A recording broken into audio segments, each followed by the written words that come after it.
ఈ మహిళా రిజర్వేషన్ అన్నటువంటి దాంట్లో చట్టం ఏం చేశారు గుర్తుంది కదా మనకి. వాస్తవంగా 20 సంవత్సరాల నుంచి నాటకాలు ఆడుతూనే ఉంది కాంగ్రెస్ పార్టీ.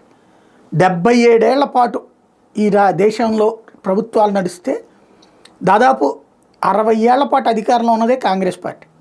మహిళా రిజర్వేషన్ ఎందుకు ఇవ్వలేదు, బీసీల రిజర్వేషన్ ఎందుకు ఇవ్వలేదు?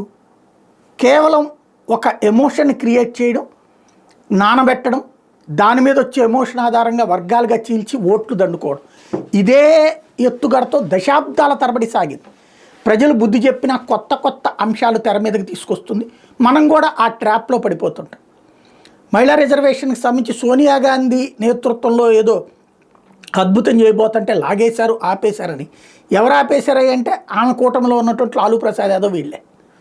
ఇప్పుడు అట్లాగే తాజాగా మహిళా రిజర్వేషన్కి సంబంధించి అలాంటి ఆటలు ఆడకుండా మోడీ సర్కార్ ఏం చేసింది, రిజర్వేషన్స్ని అమల్లో పెట్టడానికి చట్టం చేసేసింది. రాష్ట్రపతి సంతకం కూడా అయిపోయింది.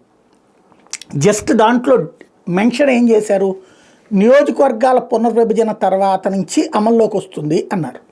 అంటే అమలు డేటు మాత్రమే ఫైనల్ అవ్వాలి. నియోజకవర్గాల పునర్విభజన ఎప్పుడు జరుగుతుంది? జనాభా లెక్కల సేకరణ ఆధారంగా జరుగుతుంది. జనాభా లెక్కల సేకరణ వాస్తవంగా 2021లో జరగాలి. కరోనా కారణంగా 2 ఏళ్ళు జరగల. ఆ తర్వాత ఎలక్షన్స్ కారణంగా 1 ఏడాది జరగల. ఈ ఏడాదో వచ్చే ఏడాదో బిగిన్ చేయాలి జనాభా లెక్కల సేకరణ. దాని ఆధారంగా నియోజకవర్గాల పునర్విభజన జరగాలి. అది జరగకుండా 25 ఏళ్ళు ఆపమని ఇప్పుడు స్టాలిన్ నుంచి కాంగ్రెస్ దాకా గగ్గోలు పెడుతున్నారు. అంటే ఇప్పటికే 40 ఏళ్ళు అయింది నియోజకవర్గాల పునర్విభజన జరిగి. 40 ఏళ్ల క్రితం లెక్కల ప్రకారం ఉన్న నియోజకవర్గాలు ఇప్పటికే ఉన్నాయి. ఇంకొక 25 ఏళ్ళు అంటే 65 ఏళ్ల పాటు, అంటే 2-3 తరాలని నాశనం చేస్తారన్నమాట వీళ్ళు.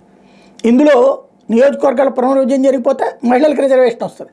మహిళలకు 33% వస్తాయి. ఫర్ ఎగ్జాంపుల్ 800 సీట్లు వచ్చినాయి అనుకోండి, 8×3 240 మంది మహిళలు రాజ్యసభ పార్లమెంట్లో ఉంటారు, లోక్సభలో. అట్లాగే ఇప్పుడు రాజ్యసభలో ఉన్నటువంటి 250 అయితే కనుక అప్పుడు ఈ రేషియో ప్రకారం చూసుకున్నప్పుడు 400 రాజ్యసభ సభ్యత్వాలు అయినాయి అనుకోండి. అందులో 1/3 అంటే దగ్గరగా 1200, 120 మంది, 130 మంది రాజ్యసభ మహిళలు అవుతారు. అట్లాగే శాసనసభల్లో పెద్ద ఎత్తున అవుతారు. శాసన మండలంలో పెద్ద ఎత్తున మహిళలకు అవకాశాలు వస్తాయి. ఆ మహిళలు ఆ స్థాయికి రావడం ఇష్టం లేదు ఇక్కడ. ఫ్రమ్ ద బిగినింగ్ అదే జరుగుతూ వస్తుంది ఇండియాలో.